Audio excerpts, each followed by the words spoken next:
అలాగే నేను పూర్తిగా నమ్ముతుంది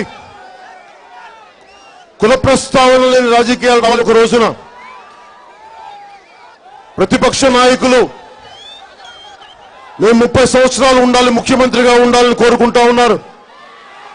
ముఖ్యమంత్రి గారు ఆయన తర్వాత వాళ్ళ అబ్బాయి ఇంకో 30 సంవత్సరాలు ముఖ్యమంత్రిగా ఉండాలని కోరుకుంటున్నారు. కానీ జనసేన పవన్ కళ్యాణ్ మటుకు 30 సంవత్సరాలు మీరు బాగుండాలని మేము కోరుకుంటున్నాం. మీకు మీ భవిష్యత్తు బంగారంగా ఉండాలని కోరుకుంటున్నాం.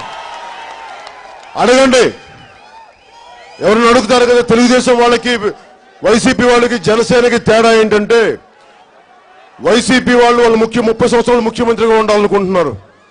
తెలుగుదేశం పార్టీ వాళ్ళు వాళ్ళ అబ్బాయితో సహా ఇంకా 30 సంవత్సరాలకు ముఖ్యమంత్రిగా ఉండాలని కోరుకున్నారు. ఒక జనసేన ఒకటే అమ్మ బిడ్డలకి 30 సంవత్సరాలు బాగుండాలని కోరుకుంటున్నారు. వీళ్ళు ఒక్కళ్ళని చెప్పండి. ఎందుకంటే వేల కోట్లు సంపాదిస్తే ప్రత్యేకంగా బంగారం మెతుకులా తింటాం, మన రాగి సంగటే తింటాం, ఆ ఉన్న మిరపకాయల చట్నీ తింటాం, కొత్తగా బంగారం తింటాం, ఎక్కువ డబ్బులు ఉంటాయి.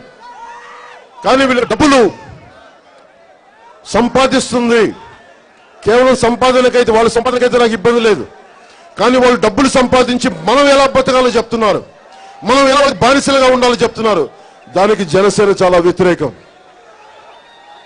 అక్కడ ప్లే కార్డ్ చూస్తూ ఉంటే రెవల్యూషన్ హ్యాస్ జస్ట్ బిగిన్ అని ఉంది, విప్లవం మొదలైంది అని ఉంది. విప్లవం అంటే తుపాకులతో పట్టుకున్న విప్లవం కాకపోవచ్చు, కత్తులు కటార్లు పట్టుకున్న విప్లవం కాకపోవచ్చు. ఎలాంటి విప్లవం అంటే ఇది నిశ్శబ్ద విప్లవం, చాలా నిశ్శబ్ద విప్లవం. రగులుతున్నాయి గుండెలు, కొద్ది మంది చేతుల్లో సంపాదన పెరిగిపోయి మిగతా వాళ్ళందరినీ తొక్కేసి మనం వీళ్ళకి భయపడి వీళ్ళ అడుగుజాడల్లో మన కాళ్ళు మొక్కుతా ఉండాలి. బాన్సం దొరాన్ని కాళ్ళు మొక్కుతాననాల్సిన దుస్థితి మనకి. ఆ దుస్థితి నుంచి విముక్తి చేయడానికి జనసేన పుట్టింది. మీరు ఎంత గొప్పవాళ్ళైనా కానీ, ఎన్ని వేల కోట్లైన వాళ్ళైనా కానీ, ఆ దుస్థితి నుంచి మేము పోరాటం చేయడానికి, ప్రజల్ని ఆ పీడ నుంచి బయటికి తీసుకురావడానికి జనసేన చాలా బలంగా కంకణం కట్టుకొని ఉంది.